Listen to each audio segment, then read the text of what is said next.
today to provide you with an update on the horrific events that unfolded in our community yesterday. Of course, with everything that transpired, our community is hurting because of the senseless act of violence that took place.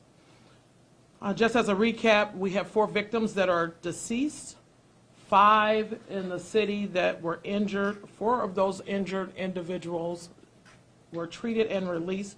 We have 1 victim that is currently still in the hospital and listed in stable condition.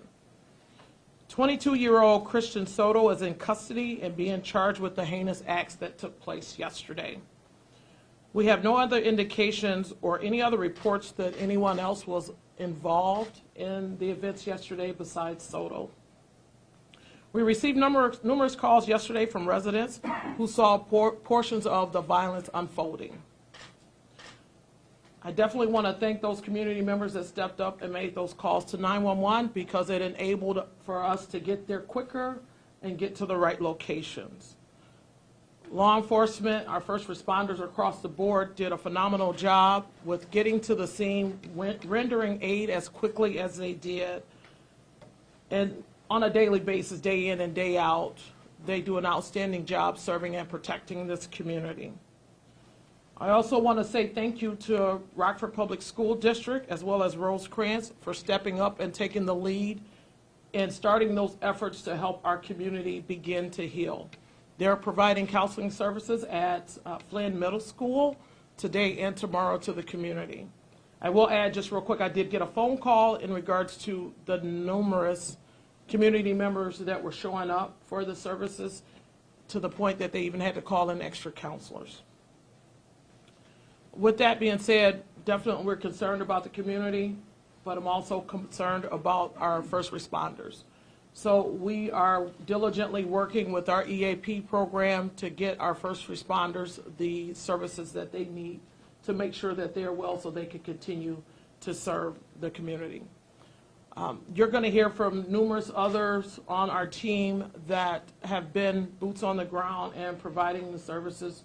And there will be more information that will come out as well in regards to the victims and details of the charges that have been brought on Soto. At this point, I'm going to turn things over to Winnebago County Sheriff Gary Caruana. You're welcome. Thank you for coming out and covering a situation which is a tragic situation in our Winnebago County Rockford region. I do want to thank all the law enforcement agencies that were involved in this, from the feds to all our partners, county and city, and everybody that was involved out there, and the fire departments, Cherry Valley Fire Department, Rockford Fire Department, that helped us put this together and transported the victims.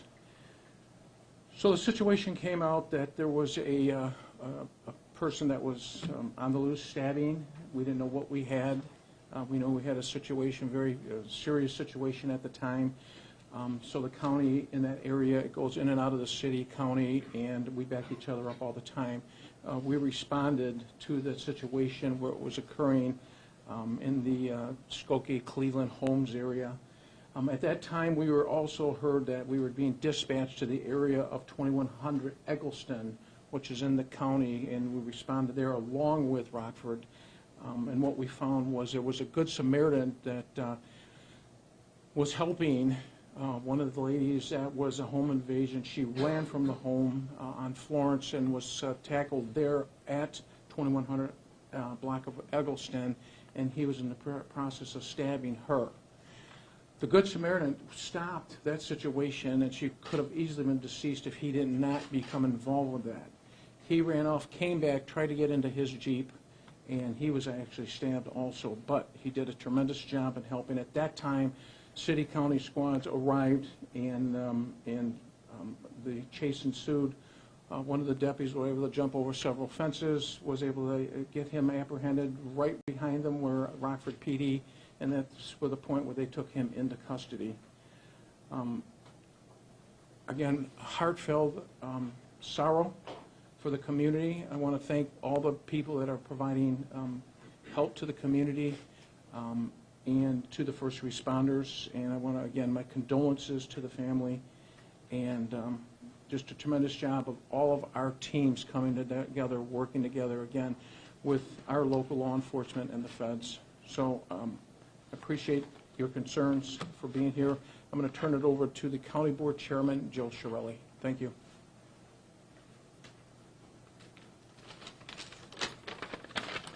Thank you, Sheriff. I want to thank the Chief, Red, and the entire Rockford Police Department. I want to thank the entire Rockford Fire Department and the Sheriff's Department. Our sincere gratitude for all of the first responders that ended the threat and kept our survivors safe. It is imperative that we all understand that the collaboration that has occurred in this tragedy was not by accident.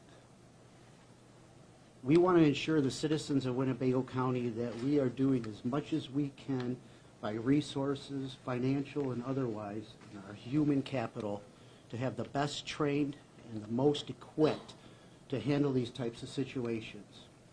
My sincerest condolences on behalf of Winnebago County residents to the families.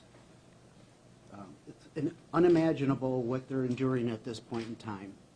But I want to ensure them and the rest of the community that we're doing as much as possible to always keep everyone as safe as possible in Winnebago County.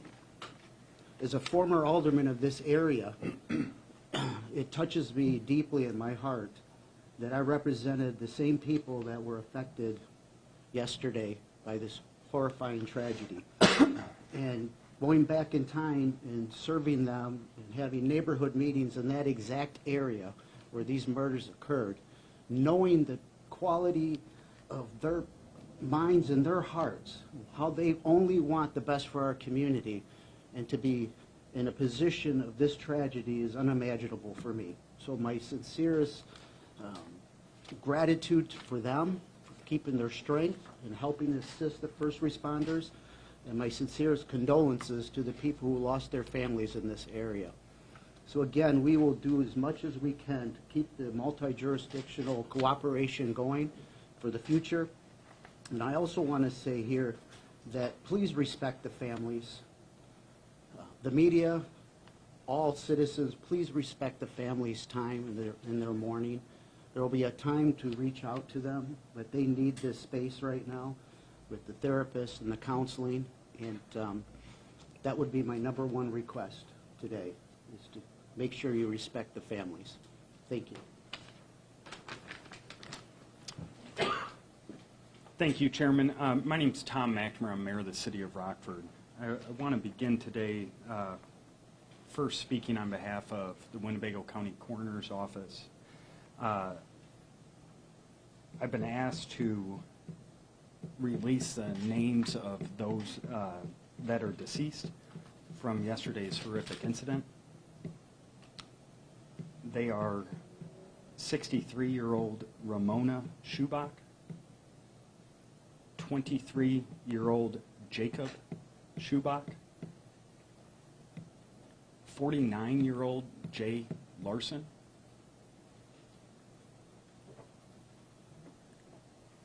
15-year-old Jenna Newcomb,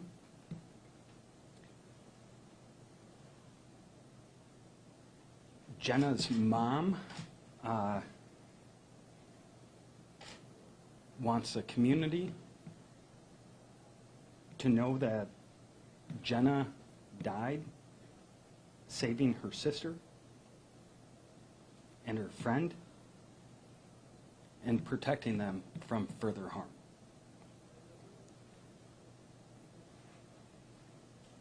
It's pretty difficult to even know where to begin to describe what's taking place. Our community has experienced such unthinkable tragedies this week. Before I begin to talk about yesterday's incident, I do want to acknowledge that we as a community are still processing the exceptional loss of Jason Jenkins. His family and loved ones have been on our minds and in our hearts since Sunday. I do want to say Jason needs to be lifted up. He was a church-going young man. He was a man of many accomplishments. He would set goals. He was loved by all who knew him. And his family wants people to know that he was more than just this victim, that he was exceptional. So here we are, 4 days later, addressing yet another horrendous incident right here in Rockford. I do echo the comments of previous speakers, and I want to thank the law enforcement officers from multiple jurisdictions for truly incredible work. And a quick response in responding to and apprehending the suspect of yesterday's tragedy. I also want to thank our first responders, from the dispatchers to the EMTs to the amazing hospital staff, for their care and their compassion during the toughest of situations. I specifically do also want to call out the coroner's office, their staff, for their work and their dedication. It's an incredibly difficult task that they have. We know that they are going through a lot and recognize their entire team. So the suspect is now in the hands of the court system, and we expect he will be held responsible to the fullest extent of the law. But our focus today and in the coming weeks as Mayor of Rockford is taking care of those directly impacted in our community at large, specifically the loved ones of Jason Jenkins, Ramona Schubach, Jacob Schubach, Jay Larson, and young Jenna Newcomb. The trauma of this magnitude impacts all of us. These are dark days, but we as Rockfordians will get through this. As we speak right now, there's counselors over at Flynn Middle School with first responders. As the chief mentioned, I can report that these services are having a great impact. People are taking advantage of these services. As the chief reported, they've even had to add additional counselors.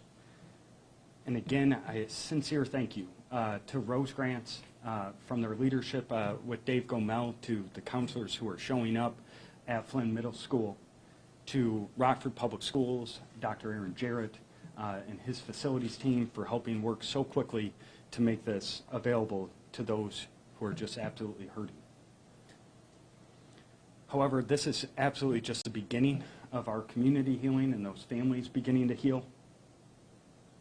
I also want to let Rockford know that we're not alone. I've heard already from the governor, I think from every federal legislator that represents our area, including the White House, all offering their support and acknowledging the impact of the trauma that our community is facing. Our community must continue to come together and lift each other up. Unfortunately, we have been here before. We've experienced great loss, and we've shown tremendous strength and resiliency by supporting one another and coming together. Kindness and compassion must lead us as we move forward. And I will say, every single person in our community can do something. We can be kind to our neighbors and be thoughtful in the words that we use in the conversations with others.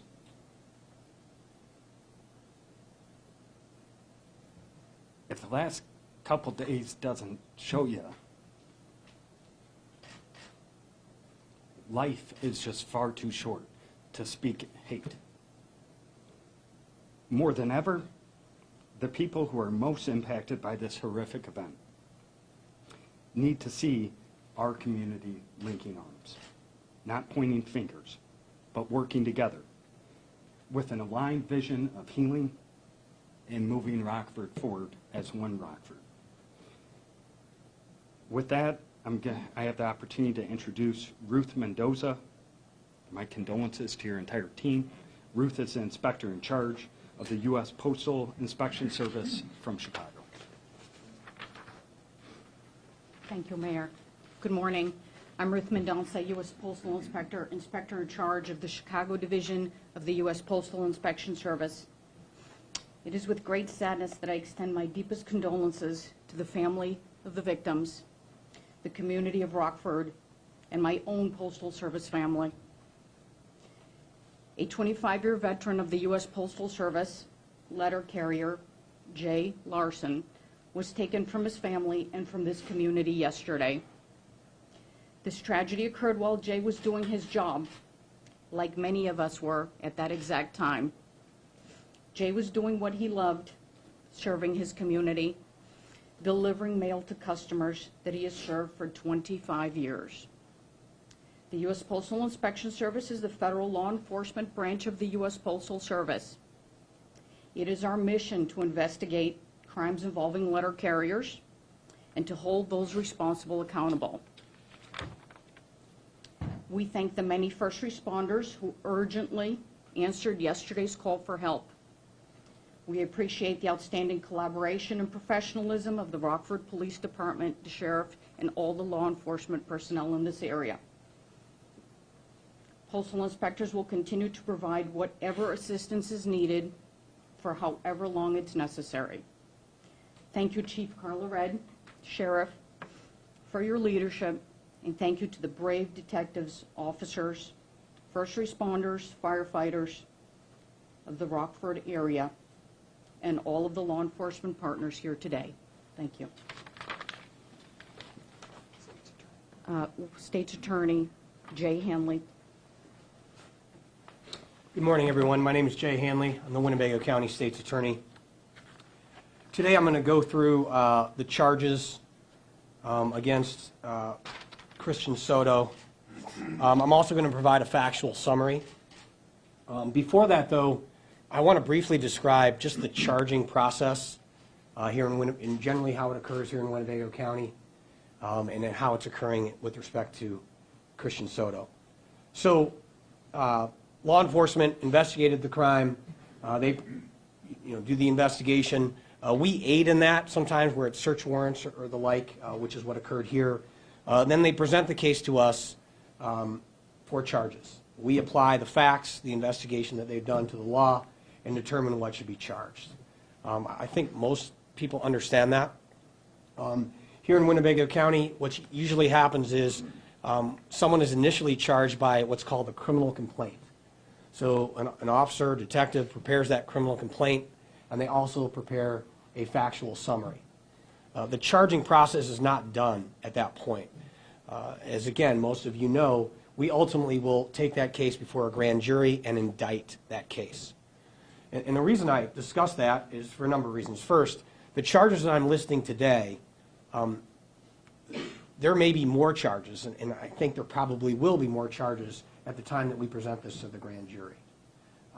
We're still, 48 hours roughly, even less, 24 hours from the incident. And so we're still, the investigation continues. It's not over by any means. At the same time, we have charged Mr. Soto. I want to talk a little bit about what's going to happen at 1:30 today. So he was lodged in the Winnebago County Jail last night. He'll appear at initial appearance court in courtroom B today at 1:30. At that time, he'll be notified of the charges against him, and we will file what's called a petition to deny his pretrial release. We're obviously going to seek that he be detained while he awaits trial. The judge will ultimately make that determination. As part of that process, during that hearing, we will present a summary of the facts in this case. And that's both to justify the charges themselves, but to also show the court that Mr. Soto is a danger to the community. That factual summary will actually become, and the charges themselves will become public information. In fact, they could be right now. As of 11:30, they weren't. One of the things that we're going to do is, for some of you who are going to show up at 1:30 today in courtroom B, our PIO will be there, and she will actually have the complaints and the factual summaries there for you. We're going to get into this. I'm going to read them verbatim to you today. But at the same time, whether it's spellings of names, dates of birth, all of that, you can actually, we'll give those to you. Like I said, if they're not public information right now, they certainly will be at 1:30.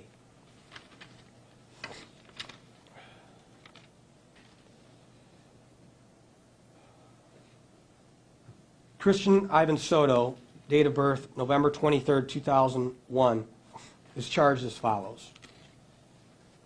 Let me back up. There's two separate complaints. Some of you may recall that most of the incidents occurred in Rockford, Illinois. One particular incident, 2 counts of attempt murder, occurred in Winnebago County. So there's 2 separate complaints. At the time of indictment, there won't be that separation. But today I'm going to refer to them as the city complaint and the county complaint. I'm going to start with the city complaint. Count one of 11, pardon. On March 27, 2024, in Winnebago County, Christian Ivan Soto committed the offense of first-degree murder. That's the murder of Jacob Shupek. Count 2 of 11, March 27, 2024, Christian Ivan Soto committed the offense of first-degree murder. The victim in that case, Ramona Shubek. Count 3 of 11, on March 27th, Christian Ivan Soto committed the offense of first-degree murder. The victim in that case, Jay Larson. Count 4 of 11, March 27, 2024, Christian Ivan Soto committed the offense of first-degree murder. The victim in that case is J.A.N., date of birth 4/1/2008. Count 5 of 11, Christian Ivan Soto on March 27, 2024, committed the offense of attempt first-degree murder. The victim in that case, initials SDN 6/9/2009. Those initials are because those victims are juveniles. Count 6 of 11, March 27, 2024, Christian Ivan Soto committed the offense of attempt first-degree murder. The victim, KIA, date of birth 5/16/2008. Count 7 of 11, attempt first-degree murder, March 27, 2024, Christian Ivan Soto committed attempt first-degree murder. The victim, Darlene Weber. March 27, 2024, Christian Ivan Soto committed the offense of attempt first-degree murder. The victim, Jacob Volman. Count 9 of 11, on March 27, Christian Ivan Soto committed the offense of attempt first-degree murder. The victim, Kathy Gilfillan. Counts 10 and 11 are home invasion. Then on March 27th, Christian Ivan Soto committed home invasion with a dangerous weapon at 4715 Cleveland Avenue. Count 11 of 11 reads identically, but the address is that of 4803 Cleveland Avenue. Those are the counts within the city complaint. I'm going to go ahead and read pretty much verbatim the factual summary, which is approximately 3 pages long, underlying those offenses. On Wednesday, March 27, 2024, Rockford police officers responded to 2316 Holmes Street in reference to an individual being run over by a vehicle and possibly stabbed. Upon officers' arrival, they conducted a welfare check at 2316 Holmes Street, at which time they located a male and female deceased inside the residence. They were identified as Jacob Shubek and Ramona Shubek. Both victims appeared to have been stabbed. Witnesses advised they had observed Jacob being chased across the street by a subject who was later identified as Christian Ivan Soto. Witnesses stated they observed Christian Soto in possession of an unknown, possibly black object that he was hitting or stabbing Jacob with as he was lying on the ground. It was then observed by witnesses that the suspect entered a black Chevy Silverado, which had been parked in the driveway of 2316 Holmes Street, and proceeded to run over Jacob at the end of the driveway. Jacob was observed getting up and running back into his residence. Soto was observed running back into 2316 Holmes Street and exiting a short time later. Soto re-entered his black Chevy Silverado and was last seen southbound on Holmes Street. In regards to the events at 2316 Holmes Street, Soto was later interviewed after being advised of his Miranda rights by detectives. Soto admitted to being friends with Jacob and going over to his residence to smoke marijuana. Soto said he believes the drugs provided to him by Jacob were, quote, laced, unquote, with an unknown narcotic. Soto said he became paranoid after the drug usage. He said he retrieved a knife from the kitchen at Jacob's house and proceeded to stab Jacob and Ramona to death. He could not recall a description of the knife. Soto stated he then left the residence in his vehicle, and he recalled taking out the mailman. The attack on the United States postal worker took place in the 2200 block of Winnetka Lane. Officers located United States Post Office employee Jay Larson, who had suffered multiple stab wounds in his body in the front yard of 2217 Winnetka Avenue. He was transported to a hospital nearby, where he later succumbed to his injuries. Officers spoke with a witness who resided at 2217 Winnetka Avenue. That witness advised he was inside his residence when he heard a commotion outside. He looked and observed a male battering a United States postal worker, who he referred to as his mailman, in the grass area near the front of his residence. He observed the suspect on top of the mailman punching him. He said he opened his front door and he heard the mailman yell for him to call the police. As he dialed 911, he observed the suspect begin to walk towards his front door. He said he quickly locked the front door at that point and continued to watch the incident through his window. He watched the subject walk back to a black pickup truck nearby and retrieve a knife from the vehicle. He described the knife as being distinctive due to it having an orange handle. The suspect approached the mailman again and stabbed him numerous times in various parts of his body. He stated the suspect entered the driver's seat of the pickup truck, drove forward, and ran over Larson. He said the suspect struck a parked vehicle nearby. The suspect reversed the pickup truck and ran over Larson a second time with the vehicle. The witness said the pickup truck briefly stopped, and he observed the suspect run away between the houses nearby. The witness was transported to District 2, Rockford Police Department, where he was shown a photo lineup. He positively identified Christian Ivan Soto as the individual he observed stabbing the United States postal worker and running over him with his truck. Soto, as indicated above, was interviewed after being advised of his Miranda rights. He admitted that he recognized the mailman who was walking in the street holding mail that he was delivering. He admitted that he stabbed the mailman and tried to run over him with his truck. Officers also began to receive 911 calls about an attack at 4803 Cleveland Avenue. Upon their arrival, they met with Darlene Weber and her son Jacob Bowman and her daughter Kathy Gilfillan. Officers learned the suspect, again later identified as Soto, forced his way into the residence and was armed with a katana-style knife. Darlene had just opened the door to the residence to allow their dog outside. At this time, Soto appeared at the doorway and stabbed Darlene in the left side of her face by her left eye. Soto then entered the residence and attacked Jacob and Kathy, who attempted to fight Soto off. Kathy sustained a stab wound to the lower left side of her chin, and Jacob sustained a laceration to the upper left side of his forehead and also the inside of the left side of his ear.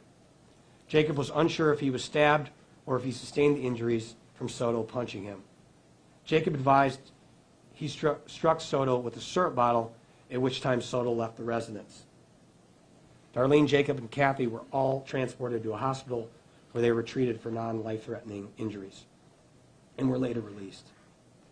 Again, after being advised of his Miranda rights, Soto admitted to entering the residence and attacking 3 people with a knife.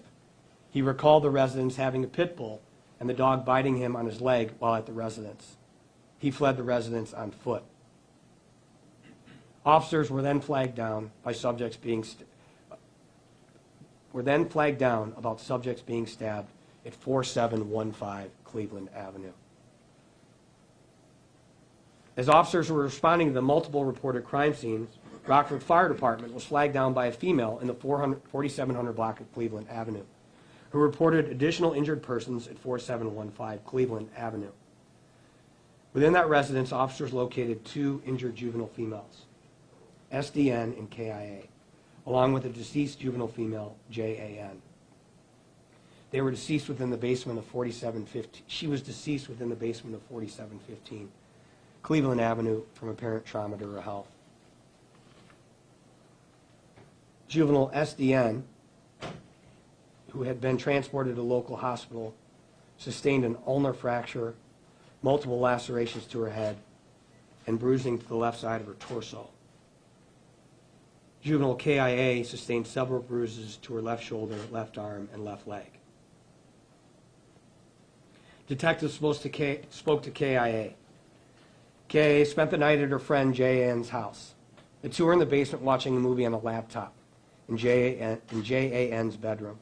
SDN was upstairs. SDN came downstairs and told them a man broke into the house. The suspect then came downstairs and was holding Jan's softball bat. The suspect called them bitches and asked where the gun was. The girls ran to the corner of the bedroom. He started swinging the bat, striking all the female victims. KIA was on the floor and curled up in the fetal position. And the suspect struck her on her left side. JAN was also struck a few times and collapsed. The suspect stopped and ran out. KIA then ran outside shortly after and flagged down officers. KIA described the suspect as being covered in blood when he arrived. She described him as a male in his mid-20s, tan skin, black hair, and a bowl cut.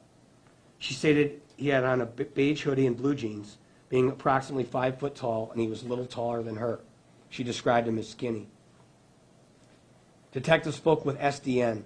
SDN stated she was in the kitchen fixing something to eat. The suspect entered the unlocked rear door. The suspect grabbed one of Jan's bats and started walking around the first floor. Somehow he didn't see her. She ran downstairs to warn the other girls. The suspect came downstairs and started swinging the bat. Jan got hit a lot and went unconscious. He stopped, said, "I'm going to get a gun," and went back upstairs. They could hear him walking around, and KIA called the police. SDN said the suspect had blood on him and dark hair and tan skin. He was wearing a gray sweatshirt and jeans. Soto was taken into custody. When taken into custody, he was wearing a gray sweatshirt and blue jeans. He was covered in blood. He had minor lacerations to his hands and was treated and released from the hospital. After being advised of his Miranda rights, he explained that he beat up and stabbed the mailman when he saw the police arrive, so he ran. He explained he ran to a house that had a garage with a motorcycle in it. He went to the back door of the house and entered through the rear unlocked door. That described house was 4715 Cleveland. He said he found a bat in the kitchen. He recalled hitting the 3 kids in the basement with a bat. A bat was located in the upstairs bedroom with blood on it. That's the city complaint. With respect to the county complaint, there are 2 counts. Count 1 of 2. That on March 27, 2024, in the county of Winnebago, Christian Soto committed the offense of attempt first-degree murder. And the victim in that case is Lindsay Craig. Count 2 of 2 reads nearly identical. Christian Soto is charged with attempt first-degree murder. The victim in that case is Keith Farney. The facts underlying the factual summary for this complaint. On March 27, 2024, police responded to the area of Florence Street and Eagleston Drive in Rockford, Illinois, for a report of multiple stabbings. Upon arrival, Rockford City and Winnebago County personnel saw Soto fleeing from 2 stabbing victims with a knife. He was taken into custody. During the investigation, it was learned that Soto had broken into multiple homes nearby in City of Rockford jurisdiction, and in doing so had beat a young woman to death with a bat, stabbed 2 adults to death, and ran over a mailman who died from his injuries. Soto then forced his way into 4624 Florence Street, Rockford, Illinois, by breaking a window, and he began attacking Lindsay Craig with a knife. Craig fled the residence, and Soto chased her on foot to the front yard area of 2129 Eagleston Road, Rockford. This was captured on camera. Once at this location, Soto continued to attack Craig with a knife, causing multiple injuries. A passerby, you heard the sheriff talk about a good Samaritan. A passerby, Keith Farney, Fahreny, was driving by in his gray Jeep, and saw this happening. He stopped to intervene, and Soto began to attack him with a knife, also causing multiple injuries. Soto entered Keith Fernie Jeep in an attempt to steal it. Fernie pulled Christian Soto from the Jeep, but again was being attacked with a knife. It was at this time the police arrived and took Soto into custody. When doing so, Soto dropped the edged weapon he was using at Lindsey Craig's feet. Both Craig and Fernie saw Soto taken into custody and confirmed that he was the subject that was attacking them with a knife. Both Fernie and Craig are in serious condition. Craig is currently intubated at a local hospital, and Soto,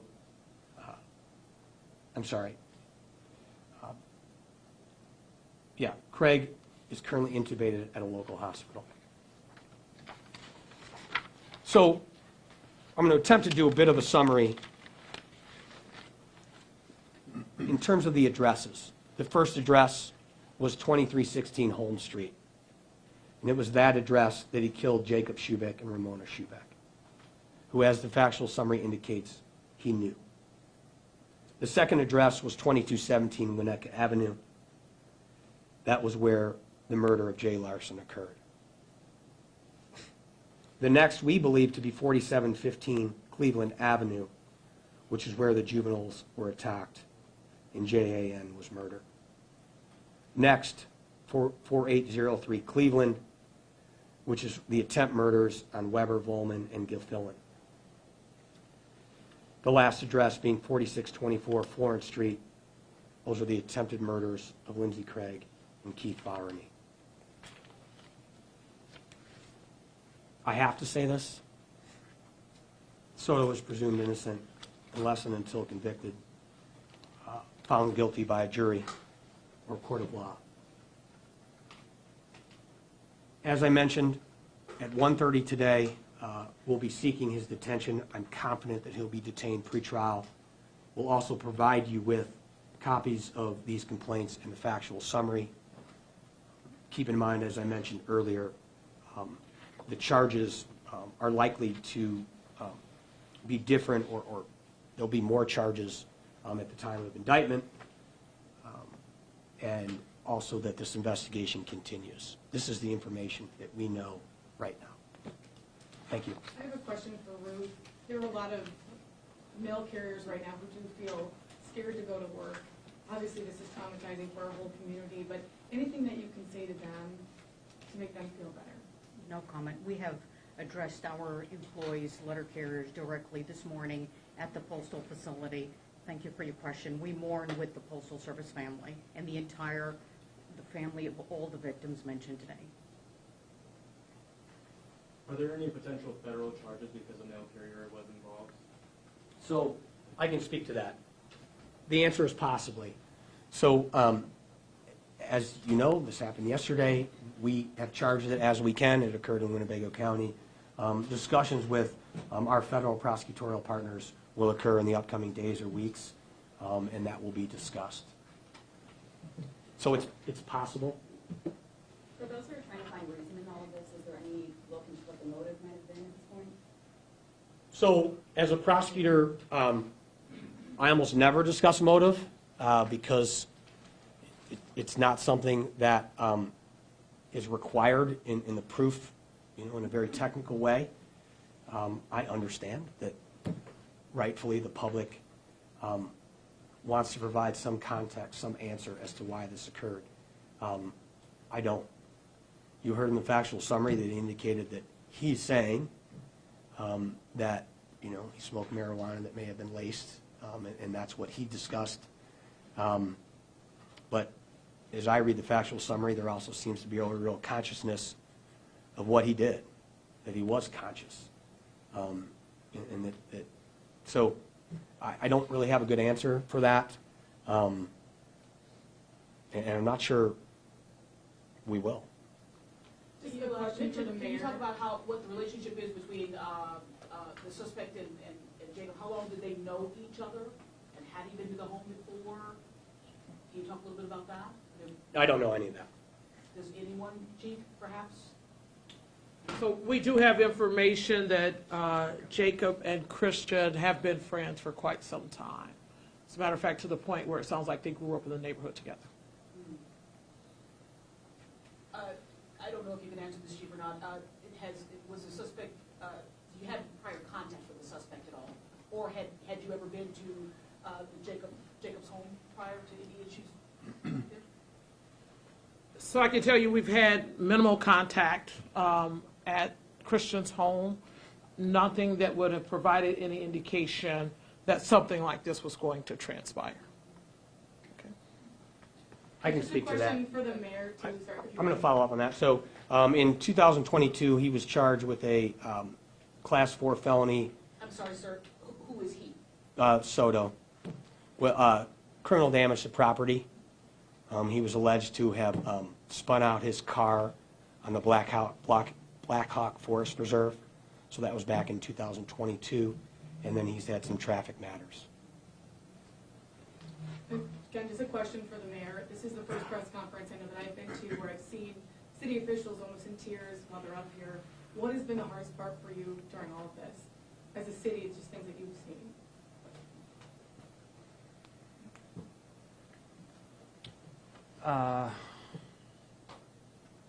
So I appreciate the question, Whitney. I don't know if I could sit here and stand and tell you all the worst parts. I think you just think about all of it. I mean, you go back to Sunday, you think about all the employees who were at Walmart. You think about Jason and every kid who ever went to school with him. You think about his mom. You think about his cousins, aunts, and uncles who all loved him and just gone for no reason. Then you think about these four. They were doing what we all do, what you should all be doing. It's spring break. You have 3 girls watching a movie?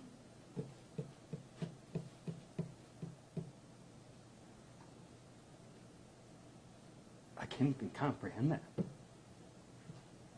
Like, every aspect. What can we do as a community moving forward? So appreciate that.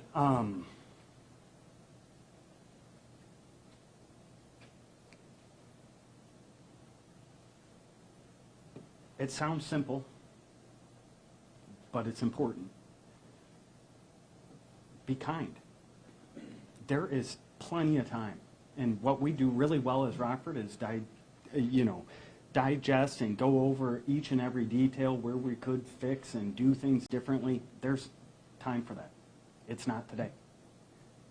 I mean, right now, the focus is on these individuals who have lost their life this week, their families, making sure that they're getting the healing that they need, that neighborhood's getting the healing that they need, those directly connected and quasi-connected to them, and then us as a community at large just coming together. I mean, there's time for a lot of these discussions. Right now is not the time. Right now, us is be kind, and if you know someone who's hurting, I would even say, I'm looking at local reporters who I saw yesterday. You too are going through a lot. You've been to a lot, and you've heard a lot. Seek help. Make sure that you're talking to someone, because all of us are dealing with this differently. You think about the law enforcement who first on the scene, seeing some pretty horrific stuff. They all have families and kids and grandparents and aunts and uncles and neighbors and letter carriers that they love. Seek help. Make sure that you're not holding this in. I mean, now's not the time to hold this in. Now's the time to take advantage of the resources. We've been blessed that Rose Grants has afforded these services free of charge to the community. And even if you don't feel comfortable going to those resources, I can understand that. There's a lot of other resources out there, and we as a city want to be there to help support. But I would say right now the biggest things we can do is be kind, try to lift each other up and hold each other together, and show support for those who are going through the most unspeakable of times. Mayor, I just wanted to follow up with something that you were talking about. Obviously, I sense the grief, the sadness, the pain of what this community has been inflicted on the community. What do you say to those folks who are going through that, but also feel anger, that the sanctity of the community has been changed? What do you say to them to help them through that process of not just the grief and the sadness, but dealing with feeling as though they obviously something has been taken beyond the odds. So first, those are real feelings. They're fair and genuine feelings, and they should be feeling that. I mean, you may hear grief and sadness and that from me. I'm also really pissed off. I would say we are doing everything that we can in the most immediate term to make sure that we have healing for those families most impacted. But we're also a community that's strongly dedicated to public safety.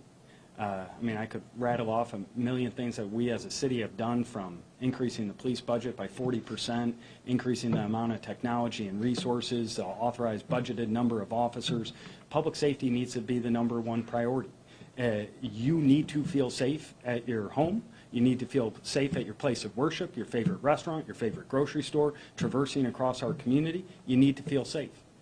And we as a community understand that each and every day, that's a top priority, and each and every day we can always be better.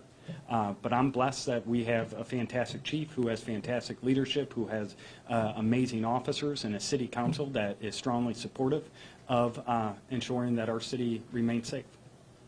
Can anyone speak to the chaos of a scene like this with first responders responding? And then was there any attempt to send out some type of message or warning to people in the area, locking doors, staying inside in this situation?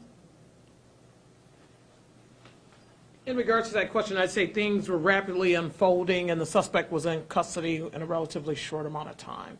So in regards to being able to prepare messages and put anything out, the call was received, paramedics, fire department, Rockford Police Department, Sheriff's Department, we all responded immediately, and he was in custody relatively quickly. What is the chaos like? How do you organize? You're getting all these calls coming in. Like, how do you organize who's going where and what's happening? Is it just... Well, our world is often pretty chaotic, so the chaos is kind of where we reside quite often. Having multiple scenes yesterday was a bit overwhelming, but it was stated before, we have multiple partners in this area, state, federal, local. We all band together. I sent out the text message as soon as I got the call. And it was a cry for help, and I told them, we need help. And before we knew it, we had we had more personnel there than we needed yesterday. So that actually, it took some of the burden off of us, because we had, even with the postal inspector showing up, they came out in droves, and they were like, hey, I've got as many resources as I need, and we definitely appreciate all the support. By any chance, were there any drugs recovered for testing to see if anything was late? That's part of our investigation. I can't speak on that right now. Any other items as far as evidence recovered that you can speak on? There's plenty of evidence, but nothing I can speak of. Okay. Chief, how long would you say that the time was from the initial call to when you finally have the suspect in custody? And I think it was definitely less than 20 minutes.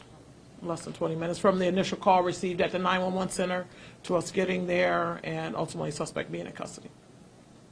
Were any of your officers or any law enforcement harmed in their, when they were trying to apprehend the suspect?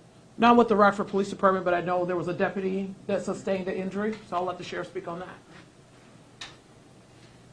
Yeah, one of my deputies, again, thanks for the concern and asking the question. Yeah, one of my deputies, when he did take him into custody, he did get, he got hit a couple times, and he did suffer a stab wound to the hand. But he's fine. He got treated, and he's doing well. Did he enter a foot chase? Yes, he was in a foot chase, yeah. And he was going over fences in order to Yes. catch up the suspect? Yeah.